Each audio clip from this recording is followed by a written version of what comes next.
I was 17 when I discovered that the surest way to survive court politics was to look as though a stiff breeze could kill me. The more delicate I appeared, the less anyone expected me to have opinions, much less dangerous ones. So I practiced the art of frailty. I perfected the flutter of the wrist, the tremor of the breath, the precise tilt of the head that says, "Please don't involve me in state matters. I might faint." It was a performance worthy of the stage. My audience? The entire capital. A single sigh from me could send matchmakers scrambling for smelling salts and rivals retreating in confusion. If I ever wrote a manual, I'd call it How to Survive the Nobility by Pretending to be a Chrysanthemum. And so, on the morning of the spring banquet, I stood before my mirror, fan in hand, face powdered to the point of tragedy, practicing my most convincing tremble. "Lin Yu, if you flutter that fan any harder, you'll start a breeze," sighed my long-suffering attendant, Ming. "Good. Then perhaps I'll finally faint for real. It's important to commit to one's craft," I said. He rolled his eyes. "Or you could just pretend like a normal liar." I ignored him and tucked the fan beneath my chin, gazing at my reflection. Pale, fragile, exquisite, like a porcelain doll stuffed with secrets. Perfect. The banquet was being held at the Marquis of Yan's garden, which smelled like every flower in the kingdom had died valiantly to impress him. I glided through the entrance, a vision of frailty among peacocks. Half the noble ladies, and not a few gentlemen, turned to stare, whispering behind their fans. "That's Lord Lin Yu," someone sighed. "So handsome, so tragic, so available," another added. If only they knew the truth, that beneath this robe of pale silk beat the heart of a man who'd rather spar than sigh, who could outshoot most soldiers, and who once climbed the palace wall just to steal better mooncakes. But no one suspected. No one, that is, until he arrived. The crowd parted like the sea before a storm, and in walked Duke Zhao, tall, broad-shouldered, the sort of man who could silence a room just by breathing in it. His reputation preceded him. Ruthless on the battlefield, merciless in court, allergic to humor. I decided instantly that I wanted nothing to do with him. Naturally, fate disagreed. I had just taken a delicate sip of tea, chin lifted, wrist angled at the perfect tragic angle, when Zhao appeared beside me like a shadow made of disapproval. "Lord Lin," he said, voice deep enough to cause minor tremors in my spine. "I believe we have not been introduced." My hand trembled, not entirely on purpose this time. "Ah, Duke Zhao, what an unexpected pleasure." Unexpected, as in please go away. He bowed slightly. "The pleasure, I suspect, is mine." Which was precisely when I panicked and spilled my tea. A splash of jasmine-scented disaster bloomed across his immaculate black robes. Gasps rippled through the crowd. My soul left my body briefly to go hide under a table. "Oh, how clumsy of me!" I cried, dropping to my knees, reaching for a handkerchief, remembering halfway that delicate scholars are not supposed to grovel on the floor, and instead wobbling upright with all the grace of a dying swan. He looked down at me, no anger, just a flicker of something that felt far more dangerous. Amusement. And before I could flee, he caught my falling fan. "You dropped your weapon, my lord," he said. Weapon. The word hit me harder than it should have. Because he was right. The fan was my shield, my mask, my disguise. And he saw straight through it with one lazy glance. And most importantly, its inner layer made of thin blades. I took it back with a weak smile. "How terrifying, Duke Zhao. To think you believe I'd wield something so harmless." "Harmless? I think not." His gaze lingered, and then he walked away, leaving me standing there surrounded by perfumed gossip and laughter that smelled too sweet. Later, when I was safely back in my carriage, I slumped against the seat and muttered, "I will never see that man again." Ming, beside me, raised an eyebrow. "You always say that before you see them again." "This time I mean it. I'll avoid him like taxes," I declared. He chuckled. "Good luck with that, my lord. He's on the Emperor's council. You'll be tripping over him by next week. Then I'll fake a trip and fall out a window. Anything to keep him away," I said, fanning myself furiously. Outside, The evening wind carried the laughter of the banquet, bright, brittle, full of schemes. I closed my fan with a snap. If Zhao Wen wanted a war of wits, he'd find I wasn't as fragile as I looked. But for now, I would keep my mask in place, my lies sweet, my fan ready. After all, every battlefield has its weapons. Mine just happened to be made of silk and secrets. One morning, I was in the middle of perfecting my cough, soft, tragic, suggestive of poetic lung weakness, when my butler burst into the room looking as though the emperor himself had requested tea service. Lord Lin, Duke Zhaowen is at the gate. I nearly choked on my performance. What? Why? I wheezed. He says he's come to check on the tea stain. The tea stain. The one I'd splashed across his chest 2 days ago. Surely no man risked social calls over a laundry accident. Unless that man was the Duke of Relentless Torment. I fumbled for my fan, the only weapon I dared brandish. Tell him I'm ill. Deathly so. Coughing up poetry and regrets. The butler hesitated. He's already inside. Of course he was.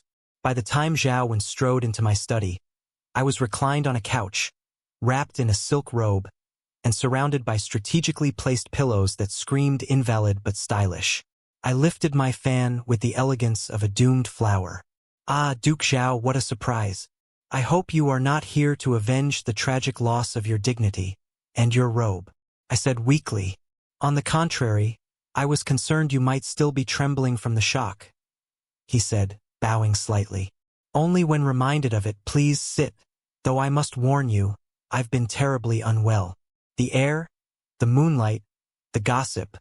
One never knows which will finish me first, I replied sweetly.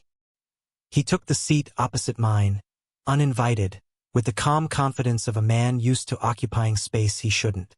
I'll risk it. I hear your illnesses are selective, he said. I blinked. Selective? They appear only in public. I coughed delicately to buy time. How observant of you. Perhaps you should take up medicine. Perhaps I already have. Diagnosis. Your frailty is an act. His eyes glinted. My fan snapped shut. Duke Zhao, you wound me, I said, smiling so sweetly it could poison tea. I doubt you're fragile enough to be wounded, he said dryly. Internally, I screamed. Outwardly, I fluttered my lashes like a scandalized courtesan. I see you've come armed with wit instead of apology. I've brought both. Which would you prefer first? He replied. Neither. Apologies make me emotional, and wit gives me headaches, I said. He leaned back, surveying me as if I were a puzzle he'd already half solved. Strange, then, that you never seem to faint when sparring with words. Because fainting mid-conversation would be rude, and I am nothing if not polite, I said.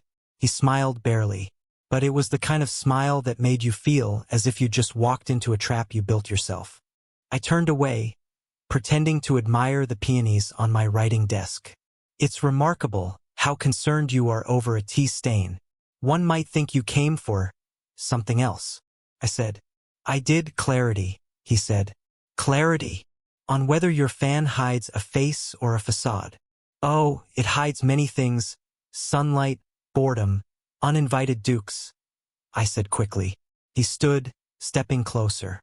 Then perhaps I should remove it. My heart executed a most undignified leap. Duke Zhao, if you're trying to fluster me, you'll have to try harder. I'm immune, I said, fanning faster. Really? Then why is your hand shaking? His gaze lingered, steady and impossibly amused. It's artistic tremor, very fashionable this season, I said. He chuckled softly, a rare, dangerous sound. Your servants must find you exhausting. On the contrary, they adore me.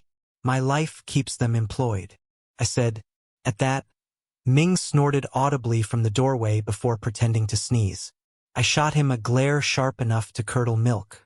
Zhao Wen's eyes flicked toward him, then back to me, and I knew he'd caught the whole performance. He bowed slightly. I see you're in good spirits after all. Yes. Almost recovered from the shock of nearly assassinating your wardrobe, I said, teeth clenched behind a gracious smile. Then my visit was worthwhile. He turned to leave, but not before pausing by the door. One more thing, next time, Lord Lin, if you plan to pretend illness, choose a cough that doesn't sound rehearsed, he said without facing me. And then he was gone, leaving only silence and my crushed pride behind. Ming peeked back in. Shall I fetch the physician, my lord? For my reputation, yes, it may not survive the week, I muttered. Later that evening, the manor buzzed with gossip. The servants whispered that Duke Zhao had spent the afternoon verbally fencing with me and won. I corrected them immediately. I wasn't defeated. I was merely saving my strength for round 2, I declared. Ming smirked. And when will that be? Never. If I see that man again, it'll be too soon, I said firmly. I paused, fanning myself thoughtfully. Although, I should probably prepare a few new coughs, just in case. Because something in Zhao Wen's eyes told me he wasn't finished. And if he was going to hunt me, I intended to make the chase worth his while. Next month, the emperor had decided a spring archery contest would be good for morale. Naturally, Duke Zhao Wen was appointed to oversee it. Naturally, every nobleman desperate for approval signed up. Naturally, I had intended to stay home and cough artfully into my fan until the event was over. Unfortunately, one of my more ambitious cousins volunteered me before I could object. Lord Lin's grace and modesty will be a delight, he announced. I wanted to tell him my modesty was an illusion and my grace was situational, but it was too late. And so I found myself at the archery grounds, dressed in silk entirely unsuited for outdoor competition, pretending to look like I might faint at the sight of a bowstring. Duke Zhao Wen stood at the far end of the range, giving orders with the authority of a man who could command the weather to cooperate. His dark robes were crisp, his expression unreadable, and his voice carried over the crowd like a blade through quiet. I fanned myself and whispered to Ming, "Tell me again why I'm here?" "To demonstrate your noble humility," he said. "I'd rather demonstrate my absence," I muttered. When Zhao Wen's gaze landed on me, I felt the air thicken. "Lord Lin, an unexpected honor. Do you intend to shoot, or merely faint decoratively for the audience?" he said. I gave him my most fragile smile. "Oh, fainting is my best sport, your grace, but perhaps I shall try the bow, purely for appearance's sake. It would be cruel to deny the spectators their entertainment." "Indeed, let us all pray you survive the strain," he murmured. The crowd laughed. I plotted his symbolic demise. A servant handed me a bow nearly as tall as I was. I accepted it with trembling hands and a perfectly timed cough. "Oh dear," I said breathlessly. "So heavy, so lethal. I fear I might swoon." Zhao Wen's expression didn't change, but I swear I saw the corner of his mouth twitch. "Do take care not to injure anyone, especially yourself." I drew the string halfway, mostly to maintain the illusion of effort. My arrow wobbled pitifully, sailed a heroic 2 meters, and embedded itself in a patch of grass. The nobles applauded politely, either out of pity or relief that I hadn't shot anyone important. "There, a demonstration of moderation and restraint," I said, lowering the bow. Before Zhao Wen could reply, a shout cut through the laughter. One of the younger nobles had loosed his arrow too early. It veered wildly off course, straight toward me. Time slowed. Instinct, treacherous, disobedient, real, kicked in. My hand shot out. The world blurred. When sound returned, I was standing perfectly still, holding the arrow inches from my face. Gasps rippled through the crowd. I stared at the arrow in horror. My fan trembled. My mask cracked. Zhao Wen approached, his boots crunching against the gravel, eyes fixed on me with unnerving calm. "Impressive reflexes, for a man who faints at butterflies," he said quietly. "Think, Lin Yu, think." I swayed dramatically. "Reflexes? Ah yes, a miracle of panic. How dreadful." And with the most convincing sigh I could manage, I let my knees buckle. Unfortunately, in my haste to reclaim the persona of the delicate lord, I forgot Zhao Wen was standing too close.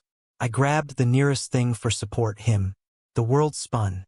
His arm shot out to catch me. We tumbled gracelessly to the ground, a flurry of silk and armor. My fan went flying. My dignity went with it. And then contact. His mouth brushed mine. Not intentional. Not gentle either. Just a brief, startled collision of lips and breath and far too much proximity. The crowd erupted. Someone dropped a tray.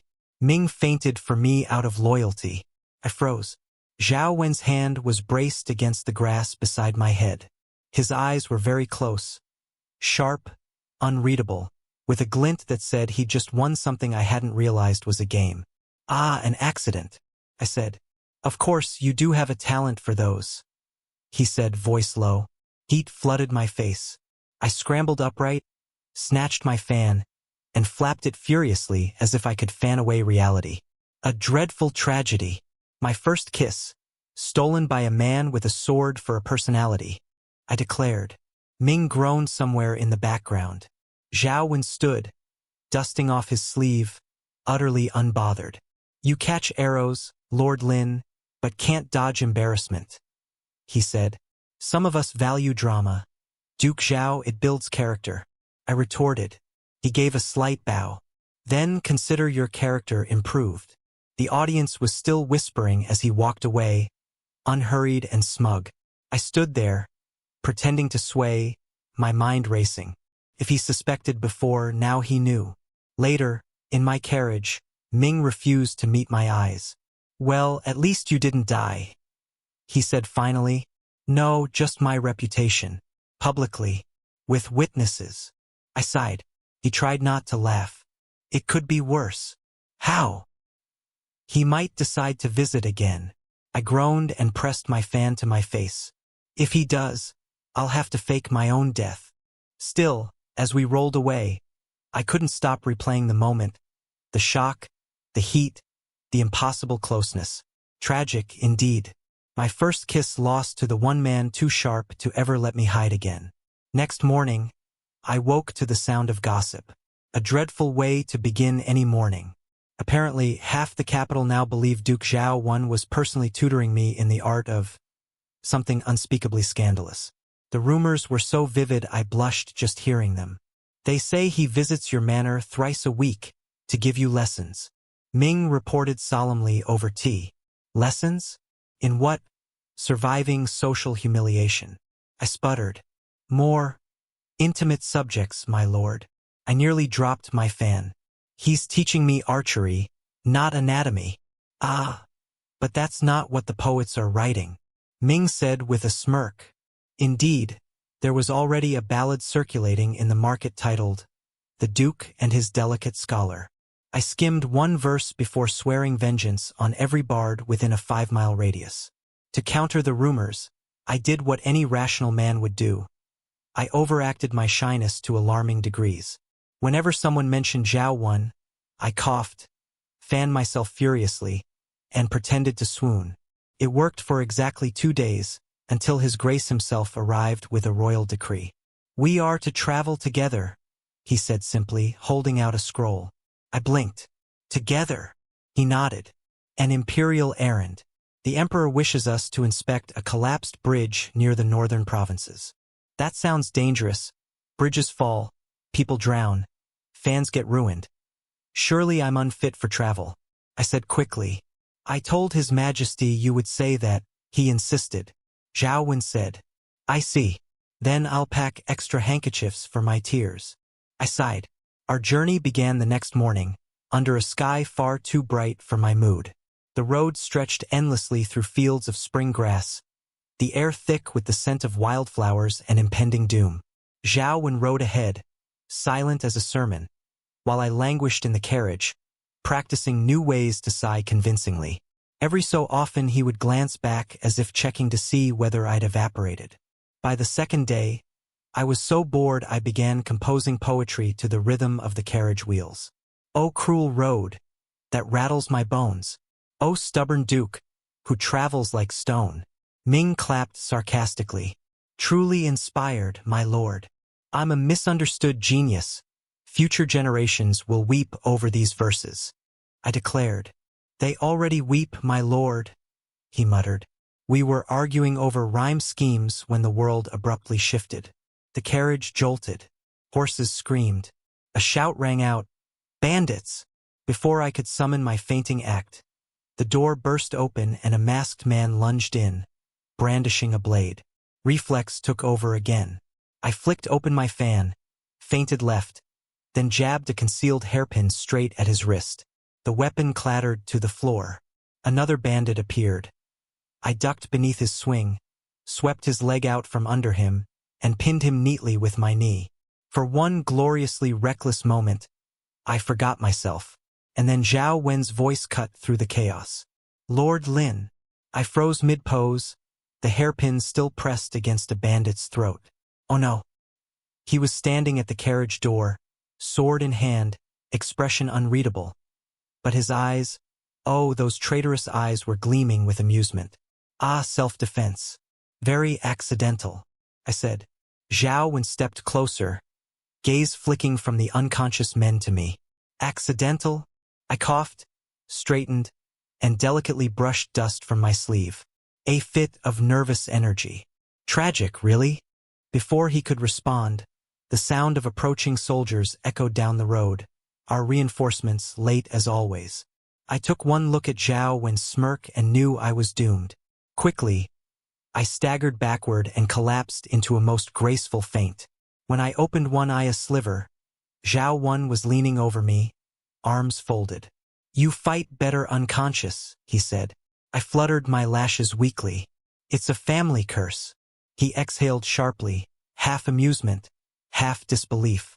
"Do all your relatives share this condition?" "Only the talented ones. The rest simply die of embarrassment." I murmured. The soldiers, of course, saw nothing suspicious. They praised Zhao Wen's heroism, carried off the bandits, and offered me a scented cloth for my fragile nerves.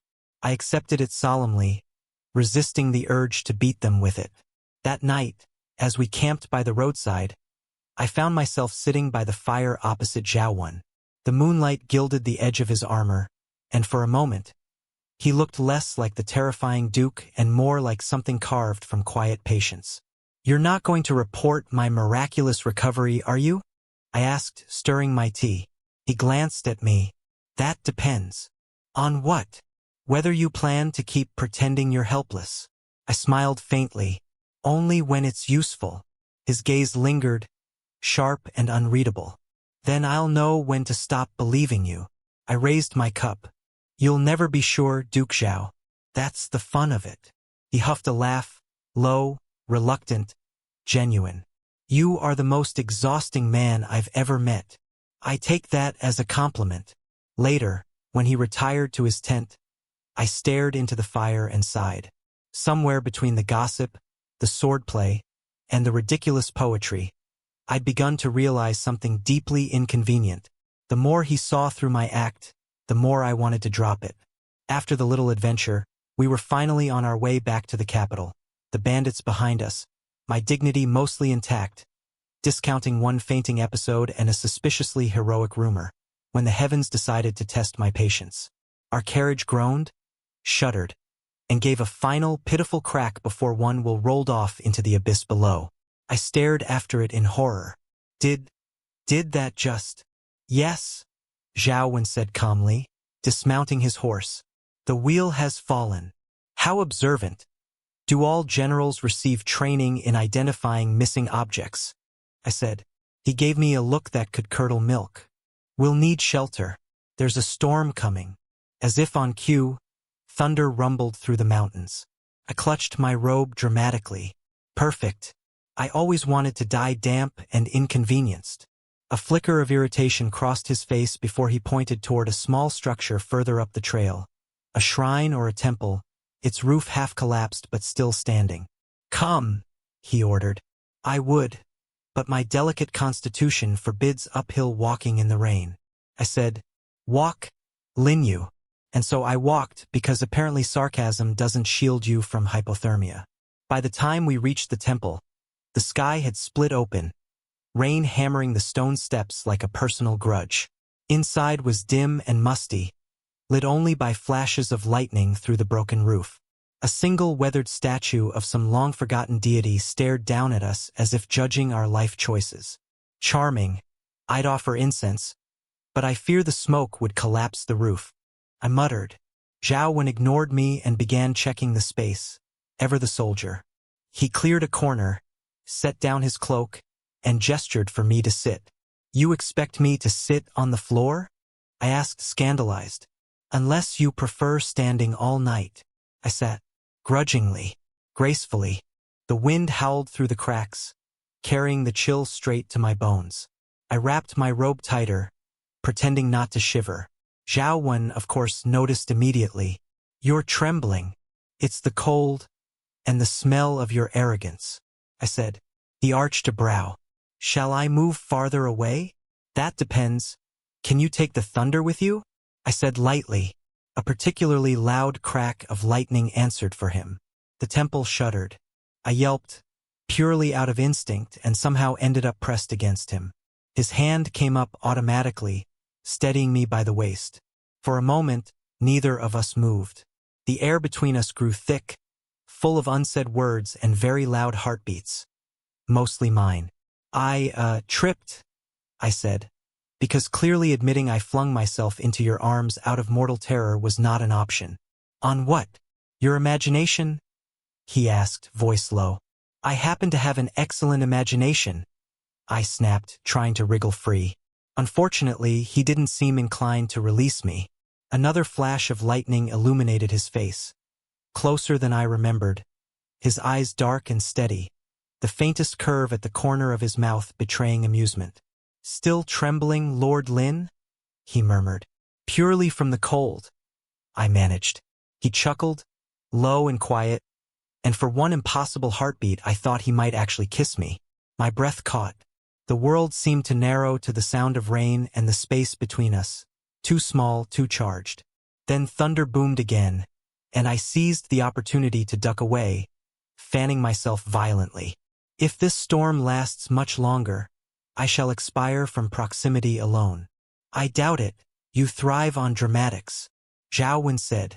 I'll take that as flattery. He shook his head, clearly suppressing a smile. You take everything as flattery. That's because it usually is.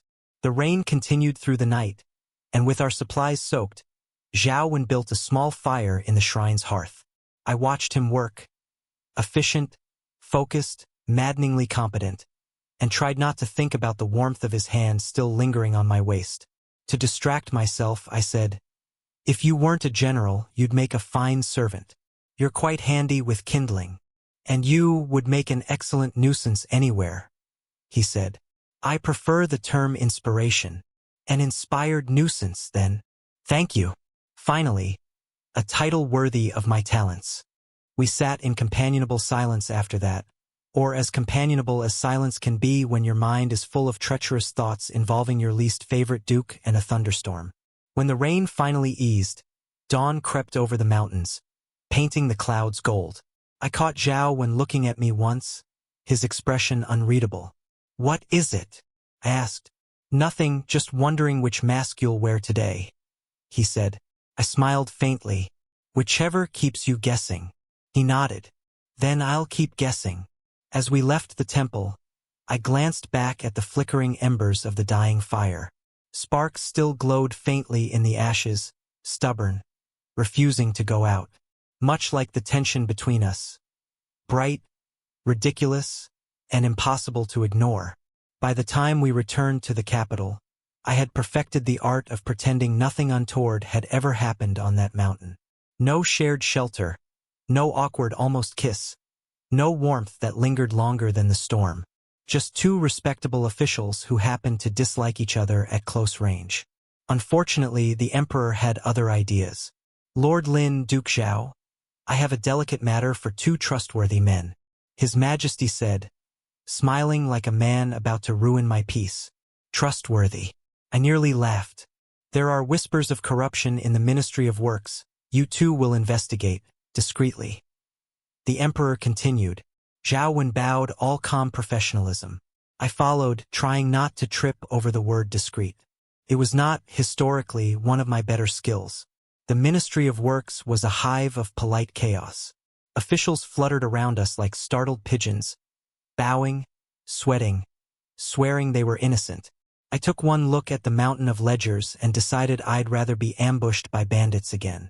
Naturally, Zhao Wen took to it like a fish to bureaucracy. He studied documents, questioned clerks, and made the entire hall tremble by existing.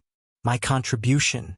I pretended to faint whenever the numbers got too complicated. Lord Lin, do you intend to contribute anything beyond dramatic size? Zhao Wen said one afternoon, voice mild but edged with amusement. Of course, I'm contributing atmosphere, I said, sipping my tea. He gave me a look that could have leveled cities. But what he didn't realize was that while he interrogated the ministers, I listened. I noticed things, who stammered, who avoided eye contact, who always smelled faintly of cedar ink used only on falsified reports.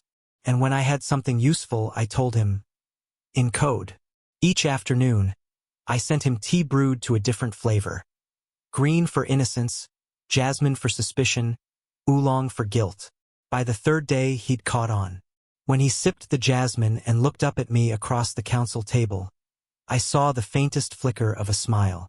That was the beginning of our unspoken partnership, the stoic general and the scandalous scholar, solving crimes through beverages. When the investigation finally concluded, with 3 corrupt officials arrested and 1 fainting from guilt, the emperor praised Zhao Wen for his keen insight. I applauded politely from the sidelines, hiding my grin behind my fan. Later, Zhao Wen found me in the garden. You're very quiet, he said. I'm basking in your glory, also planning how to steal credit more convincingly next time. I replied. He chuckled, an increasingly dangerous sound. Perhaps next time you'll be less obvious. Oh, I'm always obvious. It's part of my charm, I said. He shook his head, smiling slightly. Then I'll have to get used to it. And there it was again, that tiny, treacherous warmth between us, creeping in through cracks I pretended didn't exist. That night, in a fit of misplaced gratitude or sheer idiocy, I decided to cook for him. Yes, me, the man whose relationship with kitchens was limited to aesthetic appreciation. When Zhao Wen arrived, I greeted him in an apron embroidered with peonies. Very dignified, very misleading. Sit, Your Grace. Tonight, I prove my worth beyond poetry and deception. He looked wary. You're cooking. I am a man of hidden talents, I declared. Hidden for good reason, I suspect, he muttered. The kitchen was soon a symphony of chaos. I attempted to chop vegetables while maintaining an air of refinement. Zhao Wen watched like one observing a slow, inevitable disaster. Are you supposed to be using that much oil? He asked. Of course. Oil represents abundance. And smoke represents ambition. The pan hissed ominously. I waved my fan at it, which, in retrospect, only encouraged the flames. Flour puffed into the air like surrendering snow. Zhao Wen lunged forward to douse the fire while I stumbled back, coughing and laughing. When the smoke cleared, the kitchen looked as though a small war had occurred. My sleeves were dusted in white, my hair slightly singed, and Zhao Wen, stoic, immaculate Zhao Wen, had a streak of flour across his cheek. I burst out laughing. A success. We've created chaos a la imperial style. He gave me that long-suffering stare again, but there was laughter hiding in his eyes. You are impossible. I prefer memorable. He sighed, then stepped closer. Without a word, he reached out and brushed his thumb across my cheek, wiping away a smear of flour. The gesture was small, gentle, devastating. For a moment, the world shrank to the warmth of his touch, the faint scent of smoke and tea between us. I forgot how to breathe. My heart, traitorous, noisy thing, tripped over itself. There, now you look somewhat presentable, he said quietly. Only somewhat? I whispered. He smiled faintly. I doubt you were ever just somewhat anything. I wanted to laugh or faint or possibly invent a new emotion altogether. Instead, I hid behind my fan. Careful, Duke Zhao. Compliments are how scandals start. He looked entirely unbothered. Then it's already too late. Later, when he left, I found myself standing in the empty kitchen, surrounded by flour and smoke, staring at the spot where he'd stood. It was ridiculous, entirely undelicate, but I couldn't stop smiling. Somewhere between corruption, coded tea, and culinary ruin, the terrifying Duke Zhao had stopped being simply a problem. He was becoming something much worse, something dangerously close to dear. There are 3 things I hate most in this world. 1. Public attention. 2. Duke Zhao smirk. 3. Public attention caused by Duke Zhao smirk. So naturally, the imperial court decided to combine all 3 in the form of a masquerade ball. The theme was spring's renewal, which apparently meant enough silk, gold, and powdered arrogance to blind the heavens. I arrived dressed as a modest scholar, well, modest by my standards, which is to say I wore white embroidered with peonies that probably cost more than most courtiers' dignity. My fan was silver, my mask pale, and my expression the picture of frailty and detachment. Perfect camouflage. At least it was until Zhao appeared. He entered like thunder made human, black and gold mask, dark robes, posture so straight he could have used it as a weapon.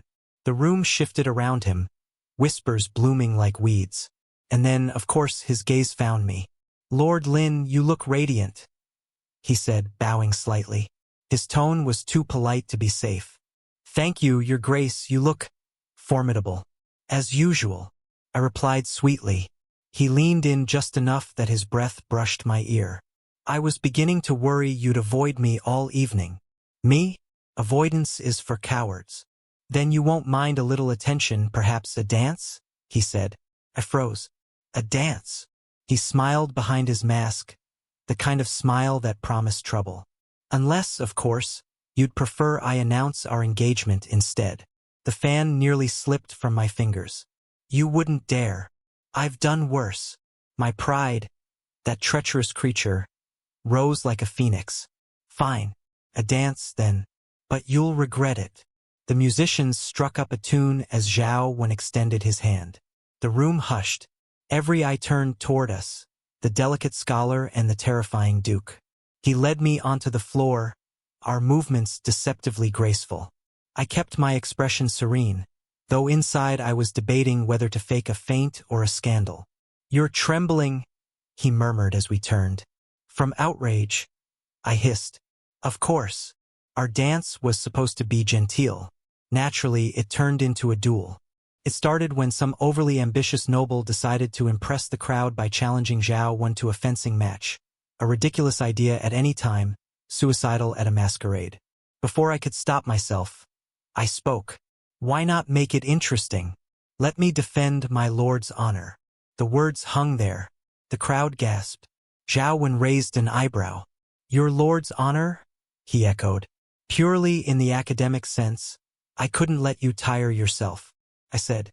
He handed me a practice sword with an amused bow. "By all means, defend away." The bout began. The moment the blade touched my hand, I forgot to act delicate. I moved by instinct, quick, precise, too good for my supposed frailty. The masked noble lunged.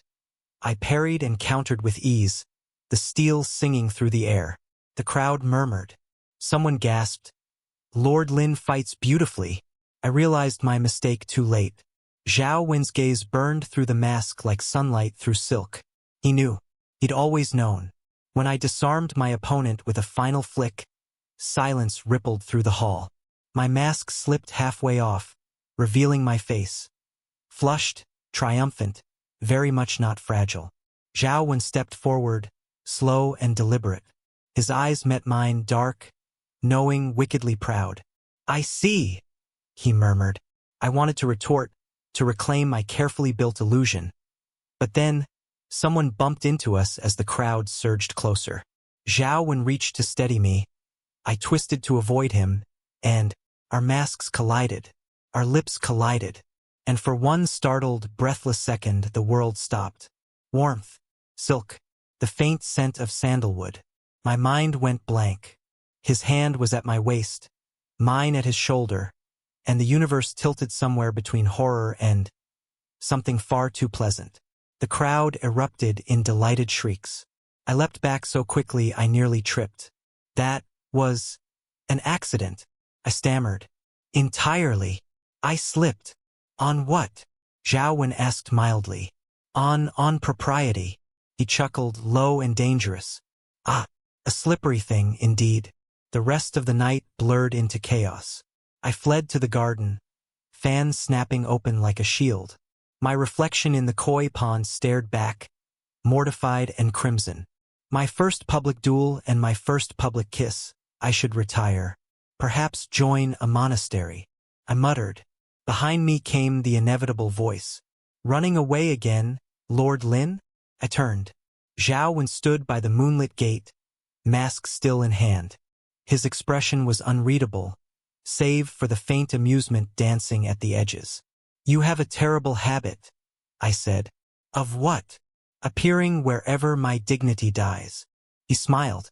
Then I'm a very busy man. I scowled, but my heart refused to behave. You'll keep quiet about that moment, won't you? Of course. Truly. He stepped closer, completely silent. Then, leaning in just enough to undo my composure, he added softly, unless someone asks nicely. I glared at him through the fan. You're insufferable. And you're still trembling. That's rage.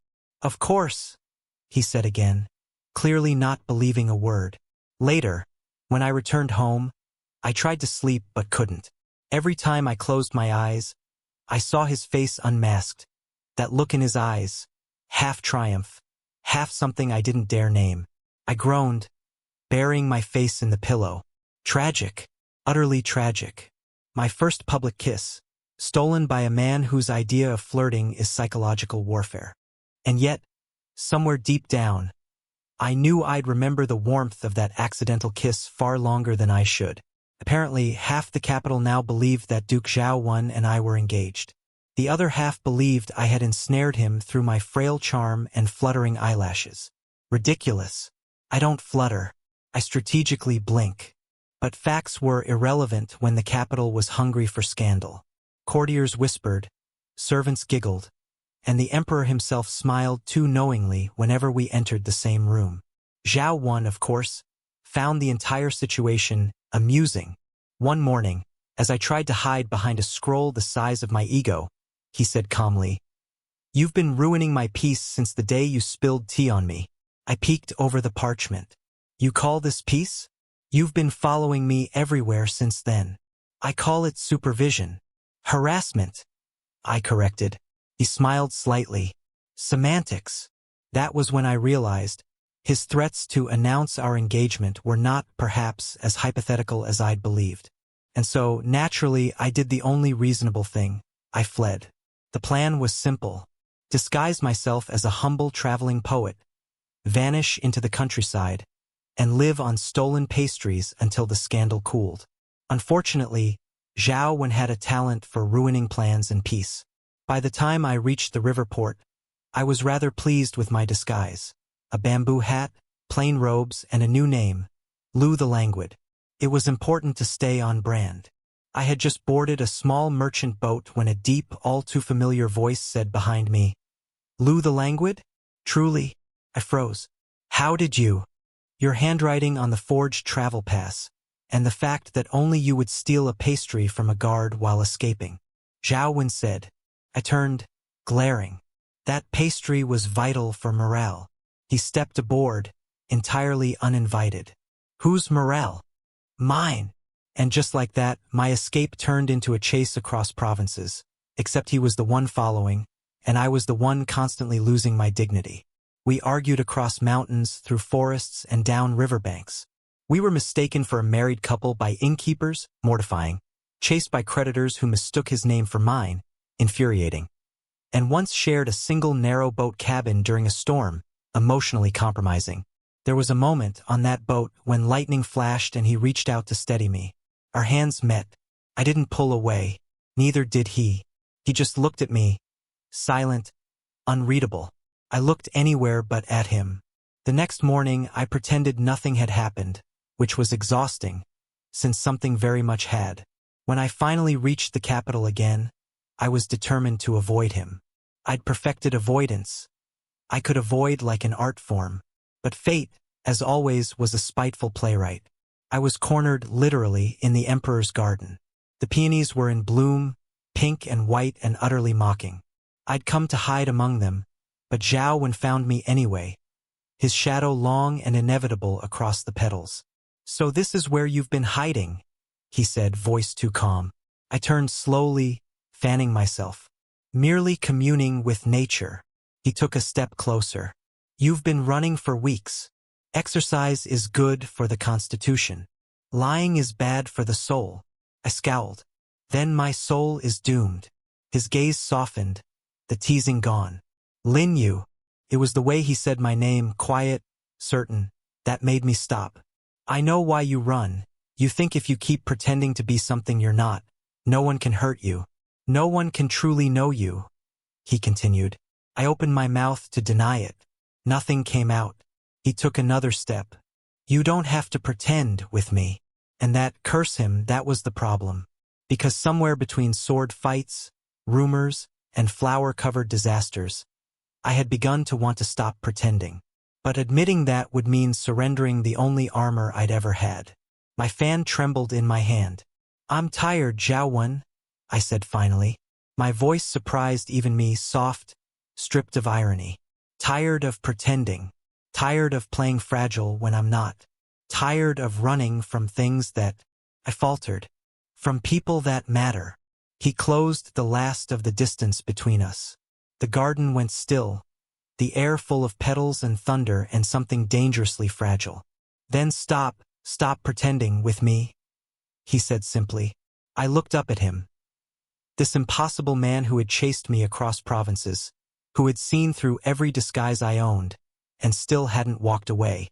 And I stopped running. He bent his head. I rose on my toes. The world vanished in the scent of peonies. Our first real kiss was nothing like the accidental ones before. No chaos, no confusion. Just quiet certainty, soft warmth, and the dizzying realization that I'd found someone who saw all of me and stayed anyway. Later, as we walked back toward the palace hand in hand, Zhao Wen murmured, "You've ruined my peace forever." "Good. It was overrated," I said. He smiled. "And your act?" I snapped my fan shut with a grin. "Retired. Except on special occasions." The peonies rustled behind us as the wind carried laughter through the emperor's garden. Light, unguarded, and entirely real. It has been 6 months since I stopped pretending to be delicate. And yet, somehow everyone insists I'm glowing. Apparently, honesty improves the complexion. Who knew? The court still talks, of course. They always do. But now, instead of whispering that Duke Zhao Wen will destroy me, they whisper that I might destroy him. Which, frankly, is far more accurate. We are what polite society calls an unusual match. He, the emperor's iron hand, stoic, steady, terrifyingly responsible. Me, the capital's former scandal, current menace, and occasional government advisor. It's a miracle the palace hasn't collapsed from sheer disbelief. Zhao Wen claims life has become peaceful, by which he means I only cause 3 crises a week instead of 7. I call that progress. Each morning, he works through stacks of documents, and I lounge across his study floor with a cup of tea, offering insights he pretends not to need. "Lord Lin, are you ever going to let me read in silence?" He'll say, without looking up. "Certainly, once I am certain your policies won't doom us all." I reply, sipping serenely. "You are not even listening to the report." "I don't need to. I can sense mismanagement through spiritual resonance," I say. He glances up then, that almost smile tugging at his mouth. "You mean gossip. Semantics, the emperor's worst decision being letting us work together," I say, and he shakes his head, muttering something about regret and fate and, still, when my advice unravels another minister's scheme, he always looks faintly proud, and I, of course, take full advantage. "You see? Beauty and brains. You're lucky, Your Grace," I'll declare, fanning myself dramatically. He'll set his brush down and lean just close enough to murmur, "That, I don't dispute, and that is precisely how rumors thrive." Despite our apparent domestic harmony, he continues to threaten me with proposals. I continue to avoid them with the dexterity of a trained spy. It has become our favorite argument. "Why do you run from the idea of marriage?" he asks one evening over dinner. Because if I agreed, you'd get smugger. He raises an eyebrow. You think that's possible? I toss a grape at him. He catches it effortlessly and eats it like the audacious man he is. Besides, I enjoy keeping the court guessing. It keeps them lively. I continue. They were lively enough when you accidentally started a debate about the morality of fainting. That was research, I protest. Into what? The limits of your patience. He gives me a long, slow look. An unwise experiment. On the contrary, the results are fascinating. I say sweetly, the emperor adores our bickering, claims it adds vitality to his court. I think it merely distracts him from paperwork. Regardless, we are now regular fixtures at imperial banquets, seated near enough to entertain him but far enough not to accidentally spill wine on anyone important. Tonight's banquet is a glittering affair. Lanterns everywhere. The air thick with perfume and gossip. I arrive in pale gold robes, fan in hand, every inch the refined noble I never truly was. Zhao Wen, in his dark ceremonial armor, sits beside me, watching the room with that calm intensity that terrifies diplomats and, infuriatingly, fascinates me. Midway through the evening, as I lean to whisper a clever observation about one minister's appalling choice of poetry, my fan slips from my grasp and clatters to the floor. Silence falls. For years, that fan was my shield, my prop, my disguise, my entire persona. Every eye turns as Zhao Wen bends to retrieve it. He doesn't return it immediately. Instead, he studies the fan for a moment, thumb brushing the silk ribs, then looks at me. You don't need this anymore, he says softly. His voice isn't loud, but somehow it carries. Gentle, certain, enough to make my heart do that undignified flutter I pretend not to have. I smile, standing to take it back. Perhaps not, but it's useful for dramatic exits. I say. The emperor laughs, delighted. The courtiers relax. The musicians strike up a lively tune again. But Zhao Wen doesn't move. His gaze still on me, the faintest warmth in his usually unreadable eyes. I slip my hand into his. Come, your grace. Let's leave before anyone asks for another performance. I murmur. He stands, fingers tightening around mine. You mean before you start one? Maybe, I say, smiling.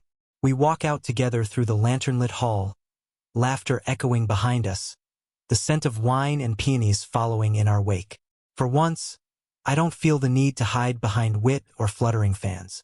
For once, I simply let myself laugh, freely, beside him. And as we step into the cool night air, he leans down and whispers, "Still trembling, Lord Lin? Purely from happiness, and your continued arrogance." I reply. His answering smile is small, but it feels like forever.